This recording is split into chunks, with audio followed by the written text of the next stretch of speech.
Lors des 4 dernières vidéos sur la chaîne YouTube, on avait vu les 20 premières lois du pouvoir dans le livre Les 48 lois du pouvoir écrit par Robert Greene. Je fais juste un petit rappel du coup dans cette vidéo-là, je fais juste un résumé. Il y a beaucoup de ces lois-là qui sont écrites dans ce livre-là qui sont malveillantes, malhonnêtes, qui invitent à escroquer les gens ou ce genre de choses. Moi, personnellement, je ne cautionne pas ce genre de technique, bien sûr. Ce que je fais ici, c'est un résumé. En sachant ce genre de loi, on peut aussi s'en protéger, vous voyez. Donc, je ne suis pas là pour cautionner ce genre de choses. Ok, donc ceci étant dit, la loi numéro 21 du coup, l'idée c'est de paraître plus bête que notre victime, parce que si on paraît moins intelligent que quelqu'un, celui-ci va baisser sa garde par rapport à nous, vu qu'il ne va pas considérer qu'on puisse le duper, tout simplement. C'est un certain monsieur Harpending qui a utilisé cette loi-là pour son profit, parce qu'il est allé en Europe en 1872, donc des États-Unis vers l'Europe, et il a acheté tout un lot de pierres précieuses brutes. Les pierres précieuses brutes, ça ressemble à n'importe quel caillou en fait, tout simplement. Et donc il est retourné aux États-Unis, il a mis dans une fausse mine tous les cailloux qu'il avait donc achetés, et il a fait expertiser cette mine-là par des géologues, de sorte qu'ils ont effectivement trouvé des pierres précieuses, forcément c'est lui qui les avait mis, et avec son certificat, il est allé voir des investisseurs à New York pour pouvoir leur demander des investissements pour investir dans sa mine. Évidemment, ce qu'il a fait aussi, c'est qu'il s'est présenté comme étant quelqu'un de très ruste, très bourrin, de sorte que les investisseurs ont cru être plus intelligents que M. Harpending, de sorte que ça a un peu baissé leur garde pour utiliser tout simplement M. Harpending comme d'un moyen de gagner de l'argent facile. Alors évidemment, ils lui ont donné tout un tas d'investissements, de ressources, d'argent pour exploiter sa mine, sauf que évidemment M. Harpending a disparu avec l'argent en question. Bien sûr. La loi numéro 22, c'est la loi de l'abandon. L'idée, c'est qu'il faut éviter d'avoir trop d'ego, vous voyez. Si on a beaucoup d'ego, on risque de se faire avoir. Parce que si jamais on se bat contre un ennemi qui est 10 fois plus fort que nous et qui a l'intention de nous détruire, et bien finalement, on risque d'arrêter là en fait notre carrière ou notre vie, tout simplement, si on parle de l'action militaire. Eh bien, il faut éviter ce genre de choses et reconnaître lorsqu'on est vraiment faible en fait par rapport à quelqu'un, il faut le reconnaître si on veut survivre tout simplement. L'idée, comme on avait vu lors des dernières vidéos, c'est que dans une loi, il disait qu'il faut écraser ses ennemis entièrement et n'en laisser plus rien. Si jamais c'est notre adversaire qui utilise ce genre de loi-là et que lui est plus fort que nous, eh bien c'est nous qui risquons d'avoir sérieusement chaud à nos fesses. Et donc, l'idée, c'est véritablement d'abandonner quand on voit qu'il n'y a vraiment rien à faire. Parce que ça nous permet de survivre tout simplement. Et c'est véritablement une loi qu'auraient dû appliquer les Mélosiens.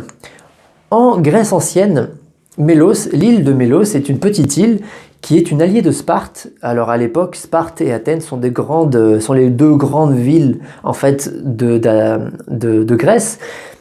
Et elles sont en conflit, les deux.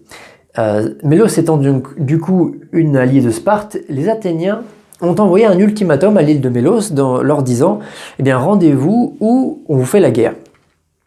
Les Mélosiens leur ont répondu « Par notre honneur, nous sommes liés à Sparte et donc nous n'allons pas nous rendre à vous ». Et ce qu'ont fait les Athéniens, du coup, c'est qu'ils sont allés sur l'île de Mélos, ils ont assassiné, ils ont fait massacrer tout simplement tous les hommes en âge de se battre et ils ont vendu tout le reste de la population en esclaves. Voilà pourquoi est-ce qu'ils auraient dû effectivement utiliser ce genre de loi à leur avantage.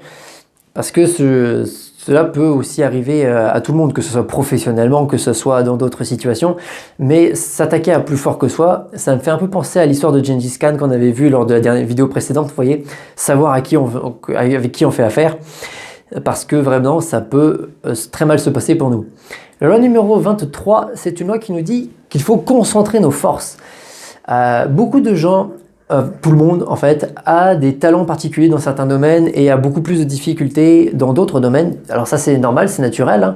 Hein. Ce que font beaucoup de gens du coup, c'est qu'ils essaient d'équilibrer tout ça, ils bossent davantage dans leurs points faibles du coup, pour essayer de s'équilibrer et faire qu'ils soient polyvalents en fait. Et ce que nous dit le livre, ce que nous dit l'auteur avec sa stratégie, c'est que en fait, c'est une très mauvaise stratégie. L'idée, c'est que pour pouvoir obtenir plus de pouvoir, il faut pouvoir faire la différence avec les autres. Et on ne peut faire de la différence avec les autres que si l'on booste à fond ses points forts, justement, de travailler un maximum ses points forts pour pouvoir justement faire la différence avec d'autres. Et c'est grâce à ça qu'on va pouvoir obtenir plus d'influence en fait, et donc plus de pouvoir. C'est exactement ce qu'ont utilisé la famille Rothschild. Alors dans un certain sens, parce que l'idée de la loi concentre tes forces, c'est aussi l'idée que si on se concentre à fond sur un seul projet, on a plus de chances de le voir aboutir que si on essaie de faire 5 projets en même temps. Vous voyez, on lance 5 projets en même temps. La meilleure chose qu'on risque d'avoir, c'est de ne jamais aboutir sur ces projets-là en fait, alors que si on se concentre uniquement sur un seul projet à la fois, ça sera beaucoup plus efficace.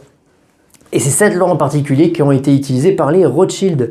La famille Rothschild, si ça vous dit quelque chose, c'est une famille qui possède des banques, c'est une famille qui encore aujourd'hui est une famille extrêmement riche, l'une des plus riches au monde même d'ailleurs, et leur histoire commence au XVIIIe siècle. Au XVIIIe siècle, il y a un certain Amschel de Rothschild qui était prêteur sur gage en fait au tout début de sa carrière et qui est devenu un grand banquier, qui est devenu un financier extrêmement subtil, extrêmement efficace, et il a enseigné ce qu'il connaissait de la finance à ses enfants, et il lui aura dit surtout, pour garder l'affaire familiale florissante, il faut suivre plusieurs règles, et ces règles-là ont amené la famille Rothschild à la situation dans laquelle ils sont aujourd'hui, c'est-à-dire l'une des familles les plus puissantes au monde. Donc voilà, ces quelques règles-là sont données dans le livre justement. L'idée est que par exemple, il faut garder leurs informations secrètes. Leurs informations secrètes dans le sens que l'information doit circuler librement à l'intérieur de la famille, bien sûr, pour pouvoir faire prospérer les affaires, mais qu'il ne faut pas faire sortir les informations au public. La deuxième règle qu'ils avaient, c'était qu'il ne faut absolument pas faire de division, qu'au contraire, pour pouvoir être efficace, il faut concentrer nos forces, d'où le titre de la loi, concentrer nos forces sur un seul sujet, sur l'investissement, sur la finance, et véritablement être à fond là-dessus. Et ça, c'est vraiment une règle d'or dans la famille Rothschild. Une autre loi, par exemple, une autre règle parmi les Rothschild, c'est le fait de ne faire entrer dans l'affaire familiale, dans des hautes fonctions de l'affaire familiale, que des membres de la famille. Voilà. Il y a énormément aussi de personnalités dans le monde qui ont eu énormément de pouvoir ou de puissance ou d'influence d'une manière ou d'une autre dans le monde et qui ont, dans leurs écrits, dans leur autobiographie ou dans leur journal ou autre, dit d'eux-mêmes que leur succès venait justement de ce fait-là, de savoir se concentrer sur une seule chose à la fois, de savoir se concentrer entièrement et absolument et mettre énormément d'énergie là-dedans. Et c'est cette capacité-là, plutôt que de se disperser justement à faire plein de projets dans tous les sens qui n'aboutissent pas, qui leur a apporté le succès qu'ils ont, notamment Casanova, notamment Napoléon Bonaparte ou Albert Einstein. Vous voyez ? Loi numéro 24 du coup. Loi numéro 24, c'est le fait d'être un bon courtisan. Voilà, donc je ne sais pas à quoi ça sert en fait cette loi-là à l'heure actuelle, parce qu'aujourd'hui il n'y a plus de grandes cours royales ou impériales comme il y en avait à l'époque, et donc même si c'est quelque chose qui a duré extrêmement longtemps dans l'histoire, eh bien au jour d'aujourd'hui, je ne sais pas si c'est véritablement une loi qui est pertinente. Bon, en tout cas, je vous l'ai dit, c'est pas une loi d'ailleurs, c'est un ensemble de listes, c'est un ensemble de règles en fait pour devenir un bon courtisan. Par exemple, pour pouvoir devenir un bon courtisan, si jamais ça vous intéresse, eh bien, il faut flatter peu, il faut donner véritablement peu de flatterie à la personne que l'on courtise. Si par exemple, nous étions nous-mêmes un courtisan de Louis XIV à l'époque, eh bien, si on flatte le roi en permanence, finalement, eh bien, on va perdre de notre influence auprès du roi, tout simplement, parce qu'il va nous catagoler, c'est pas un mot facile, ça, dis donc. Cataloguer, comme un influenceur de bas étage, en fait, tout simplement. Et véritablement, cela risque de se retourner contre nous. En fait, on risque tout simplement de perdre de l'influence si jamais on donne trop de flatterie. Dans un autre ordre d'idée, l'idée aussi c'est de pratiquer la nonchalance. C'est-à-dire qu'il faut énormément travailler pour obtenir des résultats impressionnants, mais que aux yeux des autres courtisans, aux yeux du roi, aux yeux de la personne à qui on a envie d'avoir de l'influence, il faut se présenter comme quelqu'un de nonchalant, c'est-à-dire de faire en sorte que cette personne-là croit que l'on a nos résultats davantage grâce à notre talent naturel que grâce à notre travail finalement. Que l'on travaille effectivement, mais que pas tant que ça par rapport aux résultats qu'on a finalement, vous voyez. D'autres lois par exemple, comme le fait de surtout éviter le m'as-tu vu, le fait de surtout éviter d'avoir un comportement extrêmement ostentatoire, parce que cela peut amener de la jalousie, comme on l'avait vu justement avec Nicolas Fouquet dans la première vidéo. Vous voyez, donc ça c'est vraiment quelque chose à éviter.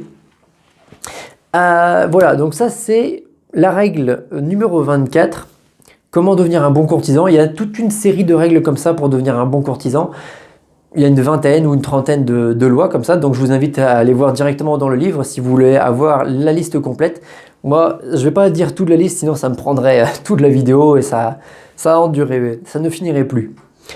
La loi numéro 25, par contre, la loi numéro 25, c'est une idée qui est extrêmement reprise dans le développement personnel, dans le management, de ce genre de choses. C'est se recréer soi-même. Il faut se recréer soi-même, c'est-à-dire qu'il y a énormément de... Comment dire? On est dans une culture, on est dans une famille qui a une culture, on est dans une société qui nous impose certains messages, qu'on le veuille ou non, et tout cela nous influence énormément. Cela nous dirige dans la vie d'une manière ou d'une autre, même si on a évidemment toujours notre libre arbitre, on est extrêmement influencé par tout ça.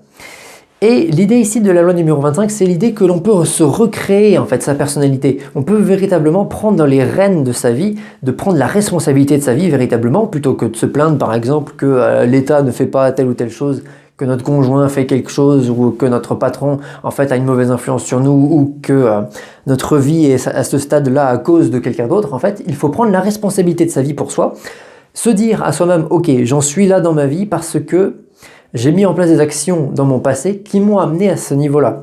Et donc, les situations dans lesquelles je suis, c'est de ma faute entièrement. Ou c'est grâce à moi entièrement. Ça dépend comment on voit les choses. Et donc, l'idée, c'est qu'on peut se recréer notre propre vie. Comme on l'avait vu lors d'une dernière vidéo, on avait vu que très souvent, la manière dont nous traitent les autres, c'est un reflet de la manière dont nous nous traitons nous-mêmes. Vous voyez les choses ? Et c'est effectivement ce qu'a très bien compris même Jules César, un certain Jules César, je ne sais pas si vous connaissez. Donc Jules César, on connaît évidemment le personnage pour être le premier grand dictateur de l'Empire romain, pour avoir conquis toute la Gaule, pour avoir eu des victoires militaires assez éclatantes. L'idée c'est que Jules César, avant ses conquêtes militaires, était un proconsul de la République romaine du coup, et pour pouvoir devenir proconsul, et c'est ça, c'est l'histoire qu'on ne connaît pas bien, c'était la personne qui organisait les jeux publics.